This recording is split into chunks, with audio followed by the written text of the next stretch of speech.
E estamos começando mais um Histórias em Cena, hoje com um convidado muito especial, que eu gosto muito, e eu tava enchendo o saco dele para ele vir participar.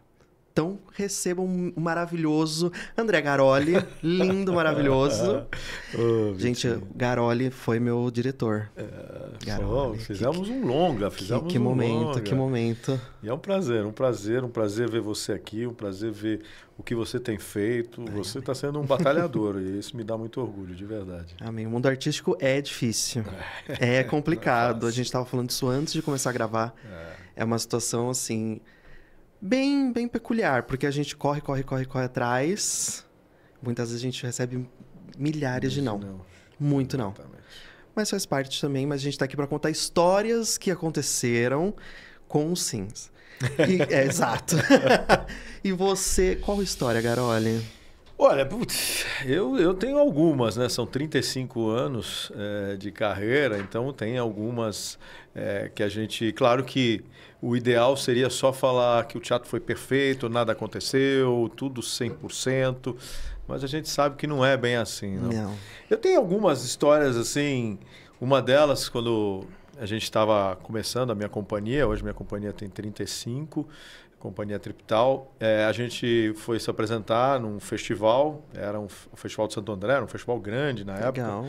E eu, na época, me meti a dirigir e atuar. Então, eu atuava, dirigia o espetáculo e atuava. Mas é claro que o teu olhar fica sempre dos dois lados. Exato. E, num dado momento, eu estou em cena e começo a perceber um problema de luz que está acontecendo, e eu estou fazendo a cena, contracenando, olhar periférico, eu vejo o iluminador batendo um maior papo com alguém ali, né? E eu falo, não tá vendo o negócio da luz e não sei o quê. Aí terminou minha cena, eu fui para a coxia e tinha uma saída por trás para dar a volta. E eu falei assim, né? Falei, segura a porta, que eram as portas de incêndio, segura a porta, eu vou lá avisar o Marcão, porque eu não sei o que está acontecendo, ele não está percebendo. E aí eu volto. Só que eu peguei justamente um ator que ia entrar em cena. Só que na hora, ele também estava desesperado. Eu como diretor, o cara falou, deixa eu obedecer, né? Exato. Então, e ele foi para segurar a porta, eu saí, dei a volta por fora do teatro, entrei, fui lá na iluminação.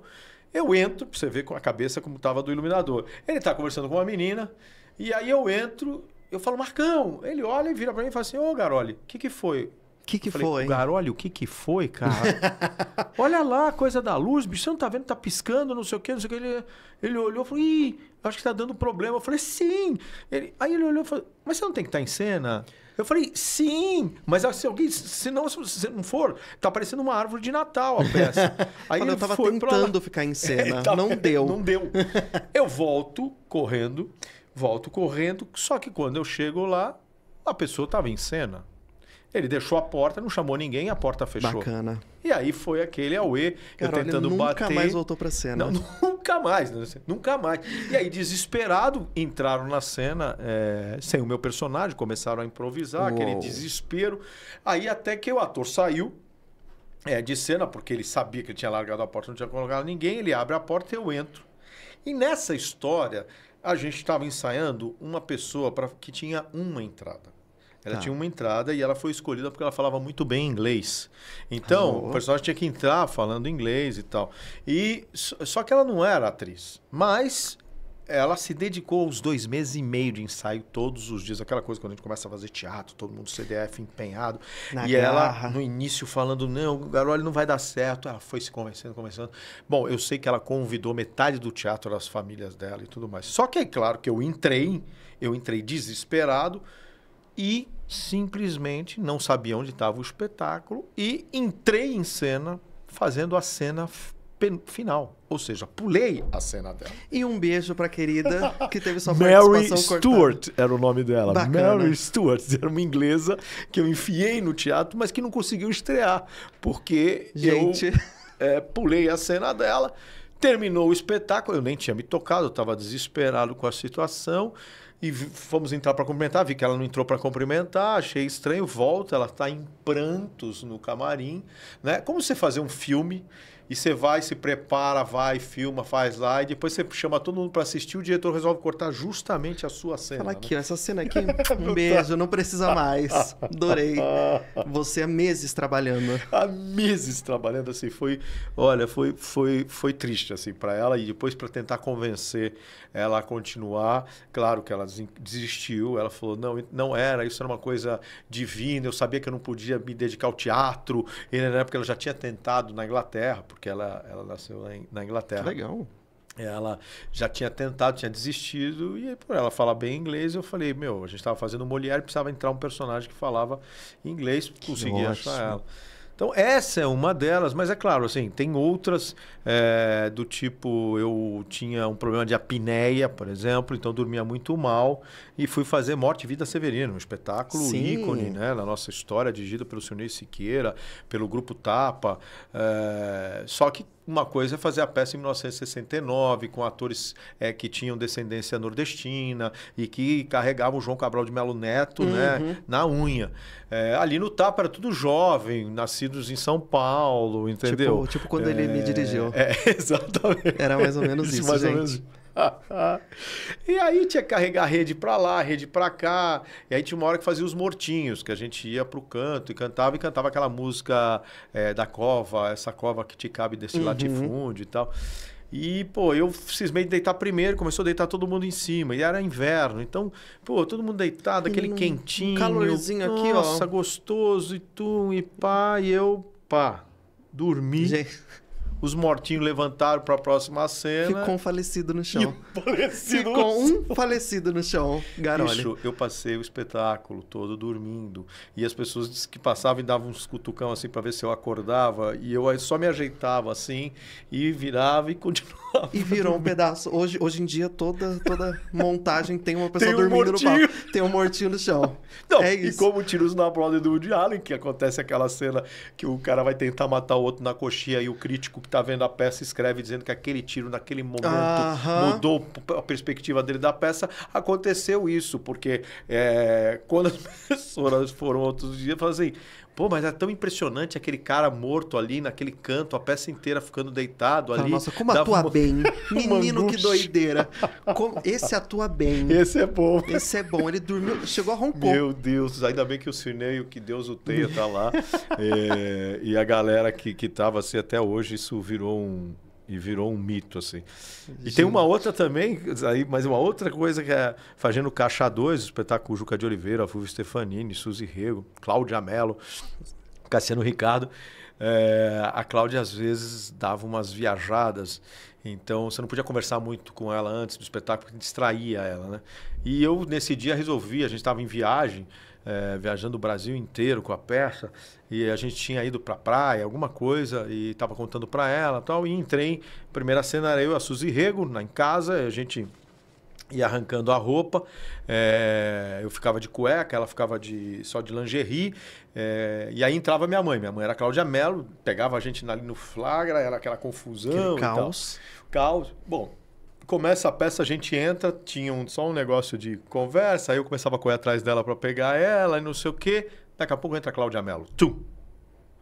Filho, o que você está fazendo? E nós de roupa, normal, ali na casa. Eita, nós. Eu digo assim, mãe, nada, estamos aqui, tudo bem. Não, mas... Aí você percebe o olhar que sai do personagem para da atriz. Só que ela vira e fala assim, Carol, você não tinha que tirar a roupa? Gente... Isso é Brecht, né? E posso te falar, são os melhores momentos, às vezes. Mas total. Que é o que o pessoal se mija de dar risada, gente. Porque aí o público... E o pior é que ela levou um tempo pra perceber. Porque ela falou assim, Carol, você não tinha que tirar a roupa? Eu, não, mãe. Não, a gente não tá fazendo nada. Não, tinha sim, Garoli. Como é que eu vou fazer a cena agora? Discutindo como se fosse ensaio. Eu amei. E daqui a pouco ela bate o olho pro público, aquele teatro lotado, Espírito Santo, nós estávamos em Vitória, lotado, e ela fez, acho que eu errei, né? Cláudia não tem corta, começa de novo. Gente, agora segue. Agora segue. Aí ela fala assim, olha, eu vou até o banheiro, se eu voltar e vocês estiverem aprontando, eu quero ver. Eu vou fazer minha cena de novo. Você não me irrita não me erra de novo. Gente... Então são histórias assim, com a Cláudia eu teria... É uma pessoa que você poderia convidar ela. Maravilhosa, cara. A outra foi que ela, o teatro estava em Pelotas, o teatro estava em reformas, nós resolvemos fazer, porque é um teatro, um dos mais antigos, entre os 5 mais antigos do Brasil. Lindo. Mas os caras deram uma adaptada para a gente fazer a peça. E aí, quando nós estamos fazendo a peça, num dado momento eu olho para a coxia e aí eu vejo uma luz, assim, uma coisa, um clarão. E eu digo, caraca, fazendo a peça, e olhando e vejo o Paulada, que era o contra-regra, correndo para lá e para cá, o pessoal corre. Eu falei, cara, tá pegando fogo, né? Ela deu merda. Pegando fogo, deu merda e tal. Aí o Juca de Oliveira estava na outra coxia fazendo tipo, vamos parar. Aí fomos parando a cena e tal. O Juca entrou, falou, olha, nós estamos com uma questão aqui para resolver, só um minutinho. Nós já vamos... Disso entra a Cláudia Mello com o olho desse tamanho, falando assim, Juca, tá pegando fogo! O teatro tá pegando fogo. Meu amigo... A galera mas começou a levantar, passando pela coisa. Porque quem olhava o teatro dizia, meu Deus do céu, né? Mas o teatro era bonito, mas ninguém tinha mexido. Então eles deram uma adaptada na fiação, só que aí deu um curto-circuito e aí o Juca ia dar o carro, porque o cara já estava com o extintor, já ia apagar o fogo. Mas aí para você segurar aquela galera que já estava com medo, nossa, velho. Aí para segurar a galera, quando entra em desespero, em pânico, não, já era. Perdeu, acabou o espetáculo. Ninguém vai escutar você falando calma. Ninguém. Ficou uma senhora que era surda. Ah, tá bacana. Que levaram ela, deixaram ela ficou sentada, olhando. A senhora e não entendendo nada. Ela, gente, menina, que legal, é interativa, né? Adorei essa daqui. Agora me lembrei outra, a última. Vai, fica à vontade. Em Mato Grosso, nós fazendo um espetáculo em Campo Grande, no meio de uma universidade, então no campus universitário, então era muito mato em volta, esse tipo de coisa. Aí a gente tá ali para entrar, quase o segundo sinal, entra o Paulada, que era o contra-regra, e fala... Estão assaltando a bilheteria com metralhadora, não sei o quê. Papá, cadê o Juca? Cadê o Fúvio, Suzy? Catando o Fúvio, Suzy. E eu, Cassiano e a Cláudia, falei assim, bom, e nós? Ele falou, não, eles são importantes, a gente tem que... gente! Eles são importantes. Não, eles a gente vai salvar. E aí levaram eles para um porão embaixo do teatro para esconder eles, deixaram a gente, eu falei, bom, eu fui lá para trás, me escondi atrás de um cenário, eu falei, bom, os caras vão sequestrar, porque os caras, naquela época, ainda não tinha essas coisas com Simpla, era dinheiro vivo e cheque. Então, a gente estava numa temporada de 2 semanas e eles sabiam que, assim, normalmente a férias do domingo tem a férias do sábado e da sexta, porque o banco não abria sábado e domingo. Exato. Então, eles chegaram no domingo e metralhador e tudo mais. E a produtora conseguiu escapar e entrar na plateia do tipo, alguém tem um celular, que naquela época ainda assim, eram poucas pessoas que tinham um celular. Então, assim, você tinha que correr para um telefone fixo. E entrou assim, alguém tem um celular. E a plateia... A Caixa 2, chamava Caixa 2, era uma comédia. Falou, bom, a peça começou, né? Falar que engraçado, né? E ninguém arrumava a porra do celular. Bom, eu sei que esses caras levaram. Eles tentaram ir lá atrás, a gente tinha trancado a porta de coisa, eles tentaram entrar por trás, que eles queriam levar alguém como refém, né? Para pelo menos fugir, mas conseguiram fugir. Né? Conseguiram fugir, fugiram com o nosso cachê, com que tudo. Bacana, é a vida do ator. E o problema é que nós tínhamos que fazer o espetáculo, porque aquele público pagou o ingresso. Exato. Né? Então entramos com aquela cara de bunda, né, para fazer todo mundo rir. Quando terminou, que a gente contou a situação para a plateia, caramba. E na verdade ali, sei lá, tinham 3 pessoas que tinham celular.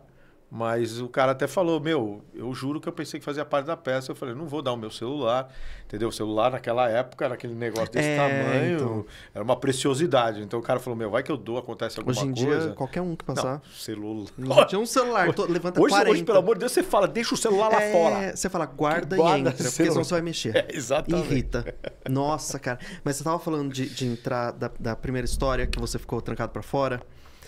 Teve uma cena... que eu fui fazer um musical, não vou citar qual. E aí eu tinha 2 cenas, uma era no meio, outra era no final. Tava tudo pronto, faltavam 2 minutos, mas justificando antes, para não parecer coisa escroto, o pessoal da produção era bem escroto também. Tá. Bem escroto. Tá junto. Bem escroto. Juro, faltava 2 minutos, tava todo mundo na coxia, bonitinho para entrar para fazer a cena. Eles mandaram, não vai ter essa cena. Do nada. Do nada? Aham, não vai ter essa cena. Eu tava surtado. Eu já justifico que eu tava surtado. Eu olhei e falei, não vai ter cena?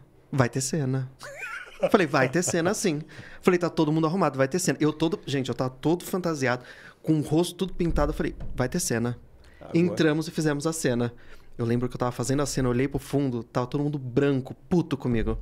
Falei, demitido. Agora? Na estreia, primeiro dia, demitido. Beijo, gente. Foi. Entramos, fizemos a cena, deu tudo certo, graças a Deus. Aconteceu. A segunda cena. Aí depois cortaram a cena. De vez. Essa eu fiquei só com a última. Mas não cortaram você? Não. Ainda. Fiquei só com a última, graças a Deus, que era bem melhor. Mas a cena do meio era bem esquisita, mas tudo bem. Mas deu certo, rolou. A revolta. Às vezes a gente tem dessas, né? A gente tem dessas. Eu tive, quando eu comecei fazendo teatro, aí era teatro amador, a gente tava fazendo Orestes. Imagina, começando a fazer teatro, resolve fazer uma tragédia grega, uma trilogia, né? O Agamenon, Eletra e Orestes. As três, em São Caetano do Sul. E o diretor era um cara que tinha vindo de Brasília, jovem, cheio de inovações. E aí ele inventava na última cena, que é o Meníades, que são as fúrias que entram para vingar a morte, né? Da Clitemnestra.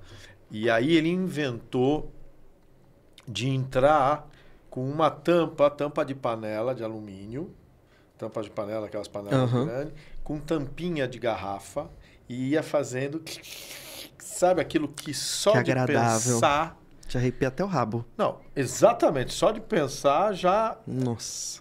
Bicho, eu não podia, porque aquilo me dava uma aflição. Uma aflição, e eu falei, não vou entrar. Ele falou, mas como? Você tem que entrar para matar a Clitemnestra. E aí a Clitemnestra já em cena fez o monólogo dela esperando eu entrar com a faca para matar. E Garolho, eu não vou entrar. Não vou entrar nessa cena. E aí ele começou a querer me bater. E eu falava assim, eu não vou brigar com você. Ele quebrou o espelho do camarim, fez o que foi. Eu falei, se elas não pararem esse negócio, não vou entrar. E nisso o público ia embora, né? Porque ninguém aguentava. O público tampava o ouvido.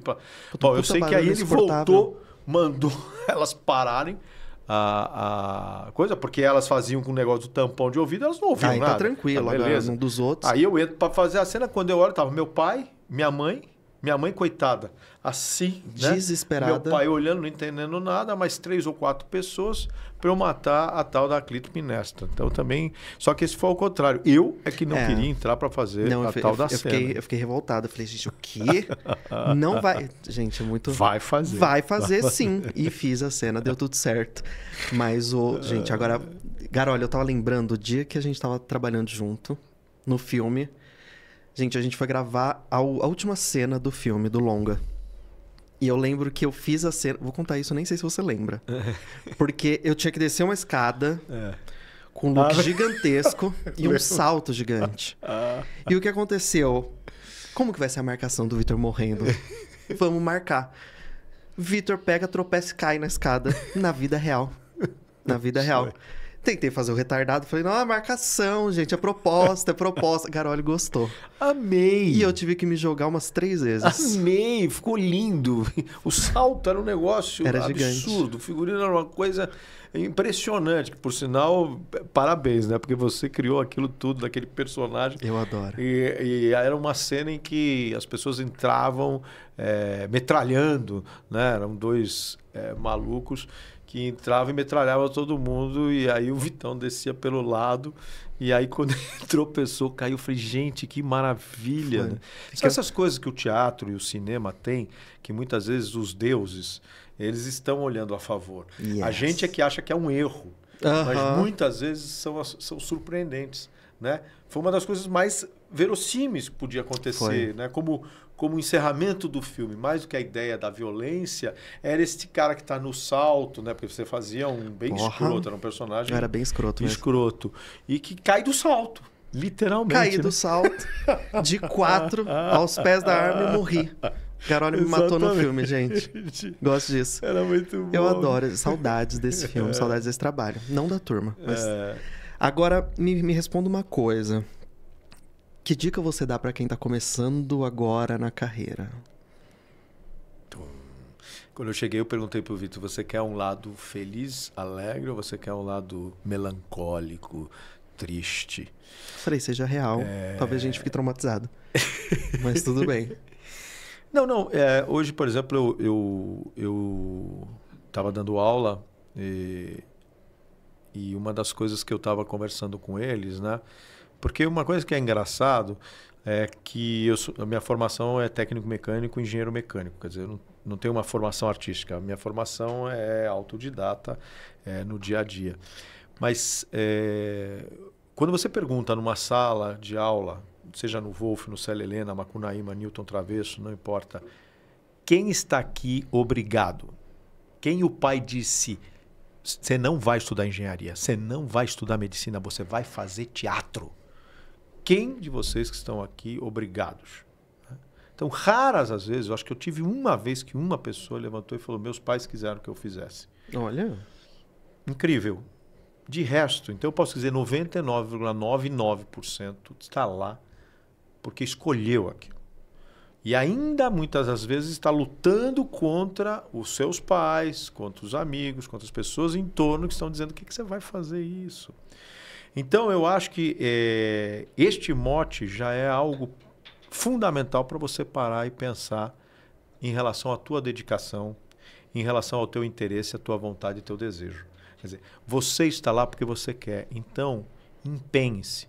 Então, quando nós começamos aqui a nossa conversa falando sobre o trabalho, né, e o Vitor tá tendo essa experiência agora em loco, na praxis, na prática. Porque uma coisa é em sala de aula falar, um velho de 58 anos tá falando da carreira dele e está dizendo que é difícil. Outra coisa é quando você sai, né, e se depara com esse universo. E a Fernanda Montenegro diz uma coisa que eu acho que carrego comigo sempre, que é 80% é vocação, 15% é talento e 5% é sorte. Então, 80% de vocação, o que é? Essa vontade, esse desejo. Se você já foi fazer esse curso, é porque você quis, você já está dando o seu primeiro passo. A questão é, eu tenho interesse e vontade de ler, de estudar, de ver filme, de ir ao teatro, de apresentar cena, de discutir cena, né? De me propor a fazer os exercícios, a levantar os seminários que são... Eu tenho disposição para isso? Ou eu sou daquele que vou continuar como, né, fiz o ensino médio, dava uma cabulada de aula, saía com os colegas, dava um jeito, passava com a nota 5, porque me desculpe, uma coisa é eu fazendo engenharia, eu ter nota 5 em, sei lá, geometria analítica e o meu colega ter 8. Eu entendo porque eu tenho 5 em geometria analítica e ele tem 8. É só pegar a prova e comparar. Agora, nas artes, como é que eu faço isso? Como é que eu posso dizer você é um ator nota 6,5 e o Vitor é nota 7? O que é este meio ponto? Então, esta ideia da nota, da escola, é balela, né? Se você está lá, porque você está em processo. Então, o que eu aconselho é, se você optou por isso, se entregue, aposte, vá fundo. Aplique a tua vocação. O talento é aquilo que os deuses te dão. É uma voz bonita, é uma beleza, é um despojamento, né? Os 5% de sorte, porque tem isto. A gente sabe, eu tenho amigos que têm um talento imenso e não têm sorte. E tem outros que não têm talento e têm sorte, né? E está tudo bem. Então a sorte faz parte, mas você não pode contar com ela. O talento é algo que você tem ou não. Agora, a vocação é os 80%. É aquilo lá, se eu tenho um problema de voz, eu vou fazer um curso de voz, eu vou atrás de uma fonoaudióloga, uma professora de voz, eu tenho problema de corpo, eu vou desenvolver meu corpo, o que é falta de tônus, eu vou fazer luta, falta de coordenação, eu vou fazer dança, não importa, eu vou fazer canto, eu vou me aprimorar, eu vou receber 1, 2, 3, 4, 5 nãos, mas eu vou continuar acreditando porque é isto que eu queria. Então, a questão do interesse. E a próxima dica da própria Fernanda Montenegro, que está tão em moda, né? As Fernandas, né? Que ela diz assim, se você parar para pensar e duvidar, desista. Desista, porque se você sentir falta, é porque aquilo é fundamental para você, é necessário para você. Exato. Se não fizer, não tem problema.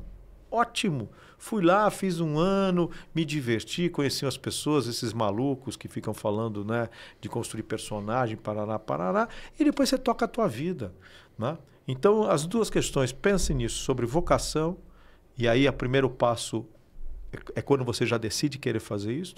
E a outra é, se você duvidar, desiste. Se fizer falta, volte. Se não fizer, toca a vida. Maravilhoso. E a dica é, gente, escutem. Escutem quem tá falando, professor, diretor, quem seja. Porque quando eu estava com o Garoli dava uns toques.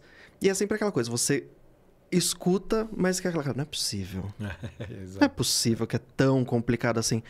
Galera, levantar conseguir um trabalho, ou levantar um trabalho do zero, conseguir apoio, é difícil, cara. As pessoas. As pessoas. Porque tem aquela situação assim, puta, levantei um trabalho. Nada te... Eu falo de público, né? Levantei um trabalho. Nada te garante que você vai levar pro teatro, porque as pessoas que você fala, eu faço teatro, todo mundo fala, eu vou te assistir. Todo mundo. Me avisa quando for que eu vou te assistir. Vai, sim. Vai. E não vai. Ou vai fazer assim, não, me dá um convite. Quer dizer, nem isso o teu trabalho tem um reconhecimento no sentido de que é um trabalho, né? Porque, você levantou, você teve trabalho, e não é fácil, gente, é muito difícil. Aí você levanta e a pessoa fala, vai ter VIP de graça? Primeira coisa. E só vai se tiver VIP, e olhe se for. Então, assim, escutem o que eles estão falando, gente, vale muito a pena, guardem e se dediquem muito. E se você falar assim, mesmo assim eu quero, então vá. É isso. Porque é do caralho. É uma profissão do caralho. Não é fundamental, não é nada disso. O engenheiro é mais fundamental, que ele constrói ponte, o médico salva vidas, entendeu? O dentista te tira a cárie. A gente não faz isso. A gente vai mexer com a alma do ser humano. E é uma coisa complicada. Mas me dá muito prazer. Eu falo, mas é uma coisa que ainda me dá prazer. Me dá prazer estar aqui com o Vitor nessa tarde, calor, correndo daqui para lá. Falando, não, vamos lá. Porque se ele está se predispondo a fazer isso, é porque ele tem uma razão, é porque ele quer. E eu acho que é esta teia, essa rede que a gente tem que fazer, né, para se segurar, né, para se juntar, para trabalhar junto, para encarar, porque não é fácil. Né? Maravilha. Eu vou chorar. E eu chorei agora. Não, mas agora me responde uma coisa. Quando a gente se forma no curso, no Wolf, em qualquer lugar, tem muita gente, até de família, de amigos, que soltam dão algumas falas que desacreditam as pessoas que estão fazendo o curso. O que você falaria? O Garoli já tem bastante experiência, gente. Mas o que você daria de dica para essas pessoas quando escutarem esses comentários? Que, por exemplo, você não pensa em fazer alguma coisa mais séria da vida. A arte não vai te dar um futuro. A arte não paga a conta. O que você fala para essa galera? Olha, quem está falando isso não está mentindo. Pode xingar se quiser também, tá? Hã? Pode xingar se quiser. Pode xingar também. Quem está falando isso não está mentindo. Infelizmente, a visão dela. Né? Quantas vezes quando respondi, o que você faz? Eu faço teatro. Não, mas no que você trabalha? Né? É duro. Até o momento que eu comecei a fazer a Globo. Fui fazer novela e aí começa a aparecer todo mundo na sua vida, né? A família começa a dizer, pô, agora vai, né, Garoli? Poxa, que legal, agora... Né? E não tem maldade nisso. Eu não acho que... com raras exceções, eu não acho que seja maldade, é ignorância. Uhum. Né? Então, eu fiquei, sei lá, uns 6 ou 7 anos trabalhando na Globo direto e aí essas pessoas que nunca apareciam na minha vida começaram a aparecer e tirar foto e me convidar para festa, convidar para isso e convidar para aquilo, né? Algumas eu entendo, lojas que me convidavam para ir lá, ficar andando na loja, eu ganhava roupa, beleza, troca justa. Exato. Mas outras pessoas, entendeu, que se tornaram amigos, amigas, porque eu estava lá e ele queria tirar foto comigo. Foi eu sair da Globo e passar uns 3, 4 anos fazendo só teatro, porque realmente é isso que eu gosto, adoro o teatro, gosto de cinema, gosto de televisão, mas a minha paixão realmente é o teatro, para que sumisse todo mundo. Exato. Até eu voltar fazer mais uma série e aí começar o vídeo de novo. Agora vai, hein, Garoli, agora vai. Então vai pra onde? Vai pra puta que eu pariu, entendeu? Vai pra puta que eu pariu. É uma constante, agora vai. Agora vai. E parece que nunca... E eu em cartaz totos os anos. Em cartaz. Exato. E aí vê se essa pessoa foi me ver no teatro. Puta, não tenho tempo. Não tenho... não, mas... Pô, teatro... Então, eu acho que assim, mais do que me ofender, eu tenho muitas vezes pena, né? Porque a gente vive um país que tem uma dimensão continental, a gente não tem a menor noção do que está acontecendo aqui em Osasco, que é do lado. Imagina em Manaus, imagina na divisa do Amapá com a Colômbia, Amazônia com o Peru. Então, assim, infelizmente, uma coisa é você falar, sei lá, como um país europeu, que as dimensões são pequenas e que você consegue ter um acesso. Aqui realmente é muito complicado. Exato. Então, eu acho que, assim, se você por acaso ouvir isto, entenda que é muito mais a ignorância de quem fala do que algo para te ofender. E aí, se você puder e tiver abertura, até trazer um esclarecimento para a pessoa. Assim. Hoje eu realmente digo, mas você está me perguntando isso por quê? Né? Alguma coisa está incomodando em mim, assim? Exato. Você quer me dar um emprego? O Exato. que está acontecendo? Você quer pagar, né? Então, assim, de tentar um pouco pensar por esse lado. Eu já fui mais agressivo nesse sentido, já me senti muito humilhado, mas depois você vai aprendendo que a gente vive um país muito ignorante, né? Culturalmente, isso que é louco. Culturalmente não, porque a gente tem muita coisa de cultura, né? Indígena, africana, portuguesa, espanhola, italiana, francesa, alemã. É incrível. O ano passado eu estive na Itália, estive no Japão, estive na Coreia. Eu olho, eu falo, se você não quiser viajar, São Paulo...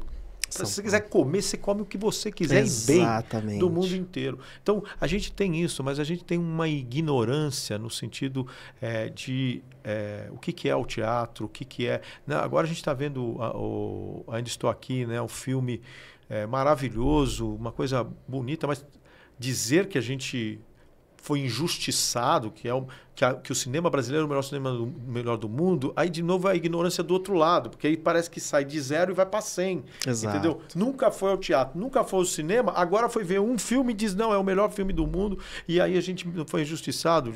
Então eu digo assim, a gente tem uma ansiedade, que é uma ansiedade que parece que a gente vai inventar a roda. Uma hora a gente vai inventar a roda e alguém vai chegar para nós e falar assim, filho, a roda já foi inventada há milhares de anos. Então, me parece que nós aqui temos isso. Então, quando a gente vai estudar no teatro, você tem etapas para chegar, para avançar. Não, a gente já quer fazer o teatro de performance, sem entender o que é eu pegar um copo de água, uma xícara de chá e ter que dividir o tempo entre a minha fala e beber para que isso seja real. Então, assim... Sem entender como é que é andar em cena. Andar em cena. Que é o básico. Exatamente. Praticamente. O mínimo que agora, fazer distorções, aí o cara faz. Agora você só fala assim, anda e fala esse texto. Acabou, não consegue. Já era. Então, assim, meu conselho é esse. Tenha calma, entenda que a questão não é com você. Isso é uma questão milenar e que me parece que quando eu comecei, eu achei que a gente pudesse mudar alguma coisa, mas me parece que não. Isso vai continuar e nós vamos ter que ser fortes, né? Fortes, guerreiros.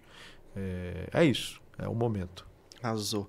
O que eu escuto muito, já escutei muito, até não comigo, mas até assistindo TV, vendo uma série, amigos comentando, nossa, mas esse cara...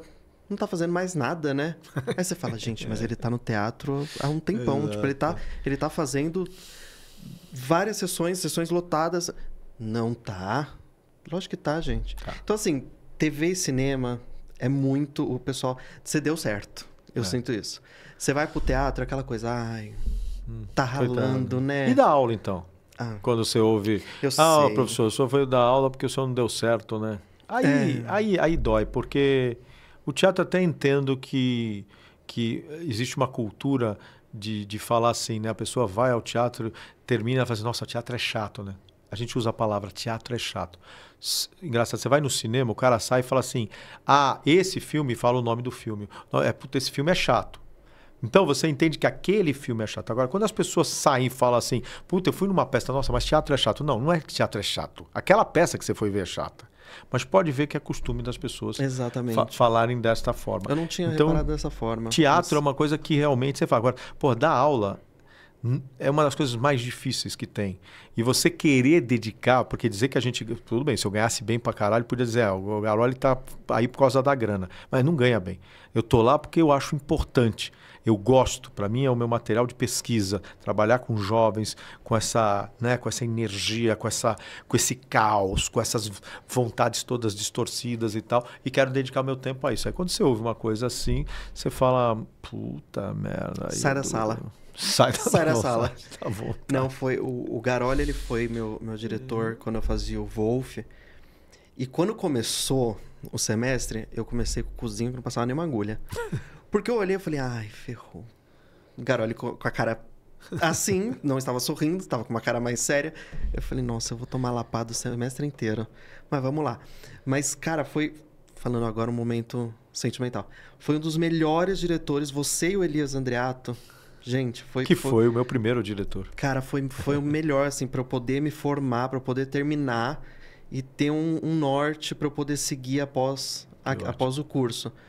Porque já passei, não no Wolf, mas em outros lugares, por diretores que eu, sabe, não me entregavam o que eu precisava. Não me davam um norte. Talvez eu não estivesse pronto no momento também. Sim. Mas o Garoli e o Elias foram assim, os que mais me guiaram. E hoje, trabalhando, indo atrás, correndo, agora estou começando a preparar uma peça minha, né, para futuramente. Então, cada vez que eu estou escrevendo, eu lembro muito, muito de você e do Elias, dando os toques, falando, comendo o nosso rabo. Mas é isso. Então, eu posso falar obrigado. Obrigado, porque eu fui muito, muito grato, assim, por tudo que a gente passou junto. A gente conversa ainda às vezes. Eu acompanho muito o Garoli na rede social. E eu tô apaixonado por ele. Eu vou pedir ele em casamento agora. Eu pedi ele em casamento, gente. Eu só fiz esse podcast pra isso aí. Abre a porta entre as pessoas. Entra a mocidade cantando.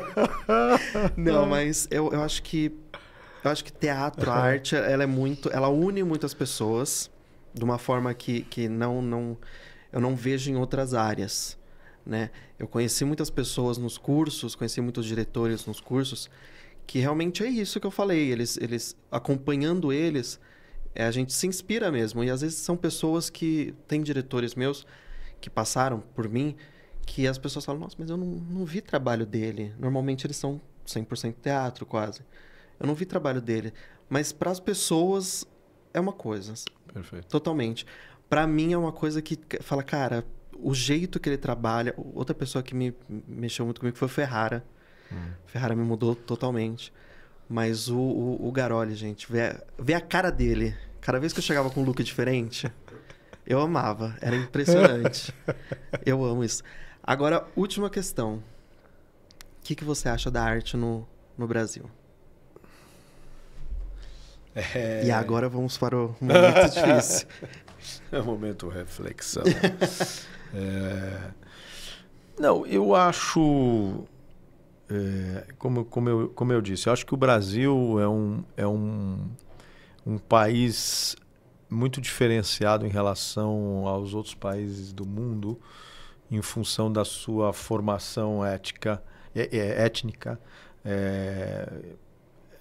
Porque, por exemplo, sei lá, eu estive na Coreia. A Coreia é um país que surgiu a partir dos anos 50. Antes disso, ele só era invadido. Uma coisa é invasão. Né? Eles foram invadidos pelos russos, pelos vietnamitas, pelos japoneses, pelos chineses. Né? Então, na cultura, você vê uma resistência deles a alguma coisa ancestral que nem eles sabem direito, misturada com várias questões desses invasores. Né? O Brasil, de uma certa maneira, ele já era...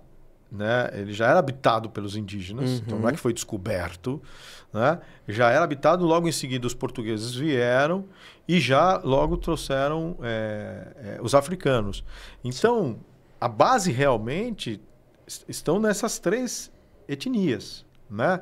Então, você imagina a gama de cultura, exato, né, que a gente tem e ainda bem agora as políticas estão favorecendo a gente, né, reencontrar a questão afro, a questão indígena, misturada com as questões da colonização europeia.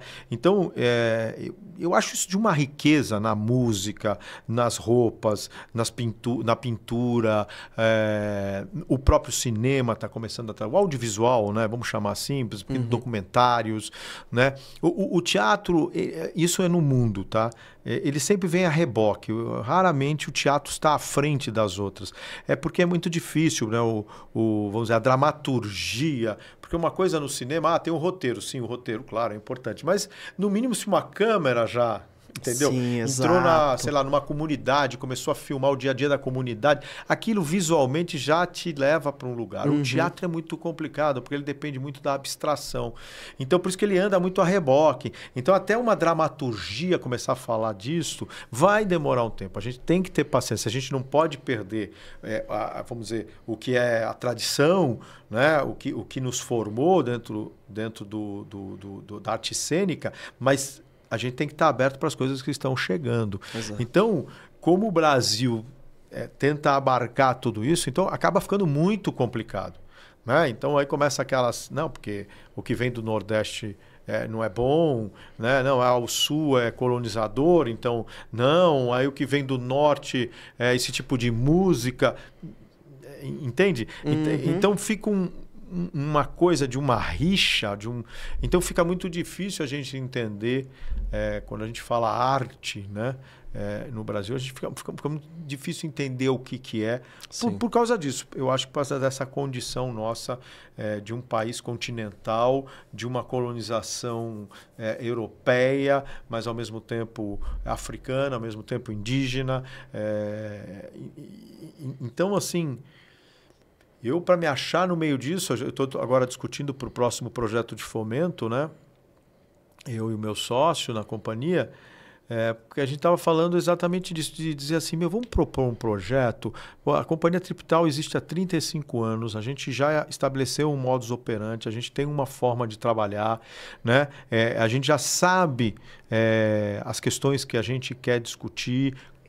Sempre trabalhei com muita gente, com jovens atores, né? Todas as vezes a gente começa um trabalho trazendo a galera que acaba de sair das escolas porque ficam meio perdidos. Então eu faço questão de falar, venha abarcar essa turma, venha trabalhar aqui, pelo menos você fica um ano entendendo o processo de como montar um espetáculo, de como vivenciar tudo isso. Então, mas agora a gente, por exemplo, estava discutindo por que nós não vamos fazer uma residência, por exemplo, em grupos de teatro na periferia de São Paulo. Isso é muito bom. O Alexandre Matti fez um livro agora sobre grupos de teatro em São Paulo. Ele conseguiu elencar, antes da pandemia, 449 grupos só na cidade de São Paulo. É muita coisa, Vitor. Sim. Eu estou há 35 anos, se eu conhecer, sei lá, 40 grupos, 45 grupos, é muita coisa. Onde estão essa turma inteira? Exato. Então eu estou querendo fazer este projeto um pouco de levar a Tripital, não para levar o que a gente sabe, mas ir lá para tentar trocar em cima, claro, uma base é o Jorge Andrade, o texto Sumidores, que fala dos bandeirantes. Então a gente vai fazer, entre aspas, o que os bandeirantes fizeram, só que os bandeirantes vieram pelo lado negativo, eles vieram pelo lado destrutivo, né? Matando, saqueando. A gente fazer esta exploração, né? Em relação a essas pepitas de ouro que tem, né? Provavelmente em todos esses arredores de São Paulo, que muitas vezes eles não conseguem chegar no mainstream, para dizer assim, né? Não consegue chegar e fica ali periférico, um trabalho muito bom. Então agora nós vamos fazer esse garimpo para tentar ver. Para resumir isso, o que é arte no Brasil é essa loucura, é essa colcha de retalhos, difícil. Né? A gente vai falar de política financeira, de subsídio do Estado, não dá conta. Porque se vamos ver que os argentinos, o teatro argentino eu acho muito melhor que o nosso. Mas muito melhor mesmo, não é à toa que o cinema deles também é bom. Mas, por exemplo, eles olham aqui em São Paulo, né? A cidade de São Paulo, eles olham o que a gente tem de subsídio, é quase o que eles têm no país inteiro de subsídio. Só a cidade de São Paulo, o que tem de subsídio com o edital do Zé Reneto, Fomento, Vai, essas políticas, dá quase o valor do que eles têm na Argentina inteira. Então eles ficam chocados. É muito louco. Mas é uma demanda muito grande, cara. Uhum. Uma demanda enorme. E não dá conta. Né? Não dá conta. Cara, a quantidade de projeto que tem em São Paulo só é uma coisa surreal, assim. Surreal. Eu vi pelo projeto que passou, que eu contei pra você. Quando a gente mandou, a gente tava falando com uma menina e a quantidade de projeto que foi enviado pro edital foi surreal. Eu falei, gente, ferrou. Onde está todo mundo? Meu Deus, não vai dar conta disso tudo. Eu fiquei com medo. Eu falei, a chance da gente ser aprovado... falei, ferrou total. Mas deu certo. E é isso. Que bom. Mas... eu acho que é isso, meu amor. Muito obrigado. Posso fazer uma propaganda? Lógico, por favor. Eu vou fazer, aproveitando que estamos aqui, dizer que eu estou em cartaz, eu não sei quando vai entrar ao ar, né? Mas logo, de qualquer forma, ótimo, tomara. Eu estou com Nori à Porta, que é um espetáculo dirigido pela Sandra Corvelloni e pela Maristela Xelala. É uma releitura do Casa de Bonecas do Ibsen. Estamos ali no Sesc Pompeia até dia 22 de março. Se for depois disso, bom, sinto muito, perdeu. Quem sabe a gente volta em cartaz. Mas está de terça a sexta, às 20h30. E aí, a partir do dia 29 de março até final de abril, a gente está aos sábados e domingos com credores do Strindberg, ali no galpão do Grupo Tapa, na Barra Funda, sábado às 8, domingo às 7. Então, espero vocês. Iremos todos. Iremos aproveitar. Meu amor, obrigado. Obrigado. Ira do meio. E muito obrigado, gente, por assistir esse episódio com esse lindo, maravilhoso Calgaroli. E se você é artista de toda a vertente, pode mandar pra gente, por favor, a sua história que a gente quer contar aqui, tá bom? Obrigado.